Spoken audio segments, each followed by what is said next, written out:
মমতা ব্যানার্জিকে আমি গিয়ে বলবো যে আপনি এই ব্যবস্থা করুন। সরকার মুখ্যমন্ত্রীর সঙ্গে আমি নিজে দেখা করব বললেন বিজেপির সাংসদ অভিজিৎ গাঙ্গুলি। মমতা বন্দ্যোপাধ্যায়কে গিয়ে আমি বলবো সরকারি জায়গার উপর ঘর বাড়ি ভাঙার বিষয়ে। এই বিষয়ে মুখ খুললেন সাংসদ অভিজিৎ গাঙ্গুলি। তমলুকের রাধামণি মিনি মার্কেটের স্টল বিলি নিয়ে অস্বচ্ছতা রয়েছে বলে অভিযোগ স্থানীয়দের।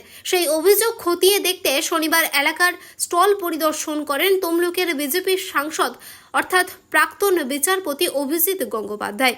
পরিদর্শনের পর সাংবাদিকদের মুখোমুখি হয়ে অভিজিৎ গঙ্গোপাধ্যায় বলেন, বেশ কিছু দুর্নীতি হয়েছে, যারা দুর্নীতির সাথে যুক্ত তারা সাবধান হয়ে যান, না হলে সব স্টল ভাঙাবো। মমতা বন্দ্যোপাধ্যায় ঘোষণা করেছেন সরকারি জায়গার উপর ঘর বাড়ি তৈরি হলে তা ভাঙা হবে। আমি নিজে মমতা বন্দ্যোপাধ্যায়কে বলবো আপনারা যা ঘোষণা করেছেন তাই করুন, যদি না করেন তারপরে আমি ব্যবস্থা নেব। এদিন স্থানীয় মানুষদের সাথে এবং স্টল থেকে বঞ্চিত হয়েছেন এমন মানুষদের সাথে কথা বলেন সাংসদ অভিজিৎ গঙ্গোপাধ্যায়। জাহাঙ্গীর বাচ্চার রিপোর্ট, জেবি নিউজ।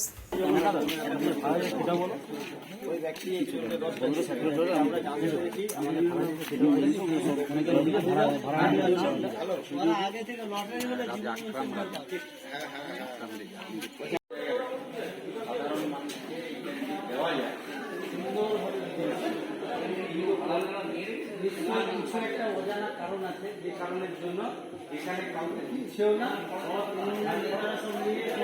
যে একটা ভীষণ বেকার সমস্যার মধ্যে আমরা সবাই আছি।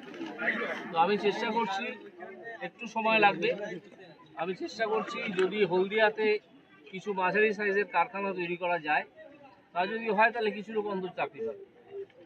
সেই চেষ্টা করছি, একটু ধৈর্য ধর। তারপর পুরো জায়গাটা দেখবে, শুনবে যেখানে ক্রমাগত তোলাবাজি হচ্ছে, একদল গুন্ডা কোনো একটা পলিটিক্যাল পার্টির আশ্রয় থেকে তোলাবাজি করছে, তো এখানে আমি করবো না। এও হতে পারে, কে বললো না ঠিক আছে তারই মধ্যে আমি করবো, তখন তাকে দিয়ে করাতে হবে। হ্যাঁ, এই দেখার মধ্যে একজন একটা করে ফ্যামিলিতে পঞ্চায়েত সমিতির নিয়মাবলীতে সেখানে দেখা যাচ্ছে, আমরা পরে দেখলাম একজন 10টা, এই 4টা করে দিচ্ছে।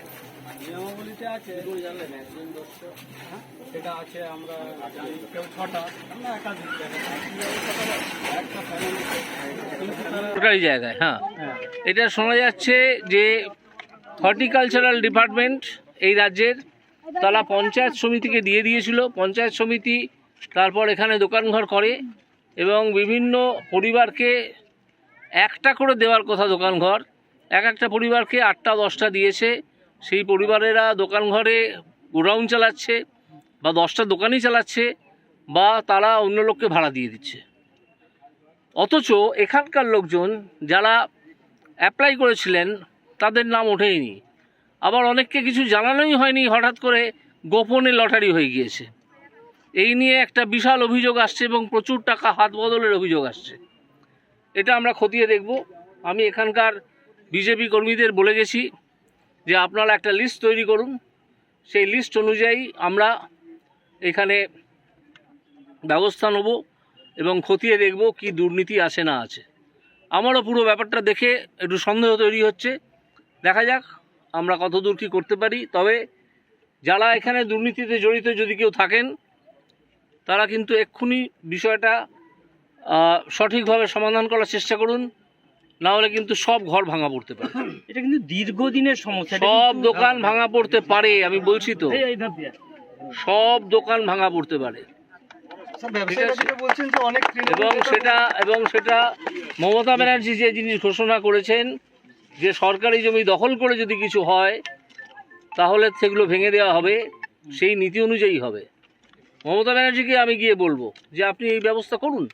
সরকারি জমির উপরে হয়ে আছে, তারপর সেখানে দুর্নীতি, তারপর সেখান থেকে টাকা নেওয়া, এসব শোনা যাচ্ছে। আপনি একটু এ করুন না, অনুসন্ধান করলে সব আপনার কাছে চলে আসবে।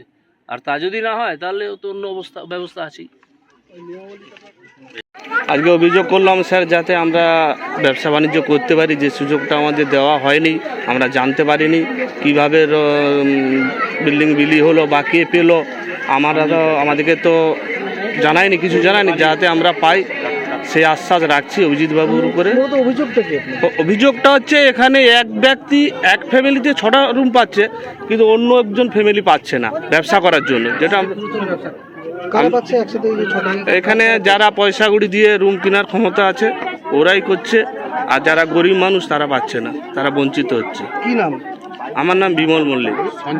যারা ওই ছটা রুম পাচ্ছে তাদের 6টা রুম পাচ্ছে, ওগুলো আমরা কাগজ রেডি করেছি, একজনকে পেরেছি ধরতে, তার রুম আটকানা আছে, তার নাম হচ্ছে আজিজ। 6টা না 10টা রুম পেয়েছে উনি। আজকে জানালেন সাংসদকে, কি বললেন সাংসদ? কি আশ্বাস দিলেন? সাংসদ আমাদেরকে আশ্বাস দিয়ে গেছে যে আমি তো এই সবে মাত্র 1 মাস এসেছি, আমাদের একটু সুযোগ দেওয়া হোক, চেষ্টা করব যাতে আমরা। আপনার নাম? আমার নাম বিমল মল্লিক। অভিযোগটা কি ছিল আর আজকে এমপি এসে কি বললেন? অভিযোগটা অ্যাকচুয়ালি ছিল আমরা যে প্রসেসে অ্যাকচুয়ালি স্টলটা বিলি হওয়ার কথা ছিল সেই প্রসেসে ঠিক মানা হয়নি আমাদের হিসেবে আর কি। আমরা যা তথ্য পেলাম তো স্টলটা অনেকভাবেই বেনিয়মভাবে বিলি হয়েছে, আমরা এটা মানতে পারছি না। একটা স্টল একজনই পাবে, সেই বায়োলো আমাদের কাছে আছে, পেপারসও আছে। তো সেই হিসেবে আমরা এখন বলতেছি যে না, যা হিসেব তাই হিসেবেই পাক, আমাদের তাতে আপত্তি নেই, বা বিলি বন্টন হোক সঠিকভাবে, এটাই আমরা চাই। এটা কত সাল থেকে হয়েছে? এটা ধরুন আমাদের কাছে অ্যাকচুয়ালি লিগেলি যে বিলিটা হয় 17 সাল থেকে, তার আগেও আমরা বসছি, কিন্তু লিগেলি ভাবে 17 সাল থেকে বসছি আমরা। আর বেনিয়মটা ঠিক 2-3 বছর পর থেকেই দেখা কত গেছে। টোটাল স্টল আছে? স্টল আছে স্যার 120-56, তার মানে আপনার 172টার মতো স্টল আছে টোটাল। সবগুলো কি এখন ব্যবহার হচ্ছে না এখনো হয়নি? আগে সবগুলো ব্যবহার হয়নি তো এখন? না, সবগুলো এখনো ব্যবহার হয়নি, কিন্তু বিলি হয়ে গেছে। বিলি হয়ে গেছে? বিলি হয়ে গেছে, সেটা বিলিটা বেনিয়ম? বেনিয়ম আমাদের হিসেবে বেনিয়ম হয়েছে আমাদের হিসেবে। আমরা চাচ্ছেন যে আবার ফ্রেশ আমরা চাচ্ছি ফ্রেশ ভাবে পাক, ব্যবসায়ী পাক, কোনো বাইরের কোনো লোক এসে এখানে এসে স্টলটা পাক স্থানীয় ব্যবসায়ীদাররা পাচ্ছে না, ঠিক মতো পাচ্ছে না। বাইরের লোক পাচ্ছে। এখন লটারি হলে যে ব্যবসা অ্যাকচুয়ালি করেনি সেও দেখা যাচ্ছে ওইখানে পায়নিও কিছু লোক আছে, এখন পায়নি কিছুও আছে, এবং যেটা হয়েছে সেটাও প্রসেসে হয়। এখন কি চাচ্ছে? বাসিন্দা দীর্ঘদিন ব্যবসা করার জন্য আমরা উৎসাহিত ছিলাম, কিন্তু আমরা এখানে কোনো কিছু পাইনি। আমাদেরকে তাড়িয়ে দিয়ে বললো এক সময় যে যখন হচ্ছে জেলা পরিষদ এমন তৃণমূলের বিধায়ক থাকে এখানে, আর উনি এমন এসে বলে, বিধায়ক বা ওই পঞ্চায়েত সমিতির লোক, উনি এমন বলে হ্যাঁ তোমরাও পাবে, কিন্তু জানিনি ভিতর থেকে ওদের মধ্যে কি ঘাবলাতি হচ্ছে। কিন্তু আমাদেরকে হাঁটি দিয়ে এমন বাইরের লোকদের নিয়ে এসে কি করলো, এখানে মানে দোকানদানিতে মজবুত করলো, কিন্তু আমরা কোনো মতেই জানতেই পারলাম নি এখানে কি হলো। আজ পর্যন্ত আমাদের হদিস নেই। কিন্তু এই এখন কেন তোড়জোড় হচ্ছে, একজন পরিবার 4টা-5টা করে স্টল পাচ্ছে, উপরন্ত কি হচ্ছে 5 লাখ টাকা করে, এমন ওরা বলছে যে আমরা কিনছি 5 লাখ টাকা। 5 লাখ টাকা কাকে দিচ্ছে? যদি এটা পঞ্চায়েত সমিতির জায়গা হয়ে থাকে তাহলে এটা 5 লাখ টাকাটা কাকে দিচ্ছে? এটা তো সরকারের জায়গা, তাহলে কাকে দিচ্ছে? এইটাই আমাদের মূল উদ্দেশ্য। বন্ধ্যাত্ব কোনো অভিশাপ নয়, এটি চিকিৎসার মাধ্যমে নিরাময় সম্ভব। পূর্ব মেদিনীপুরের সর্বপ্রথম টেস্ট টিউব বেবি সেন্টার এখন তমলুকে। যোগাযোগের ঠিকানা উত্তরণ ইনফার্টিলিটি ক্লিনিক প্রাইভেট লিমিটেড, পদুম বসান, আদি মোহিনী মোহন কাঞ্জিলালের পাশের গলিতে।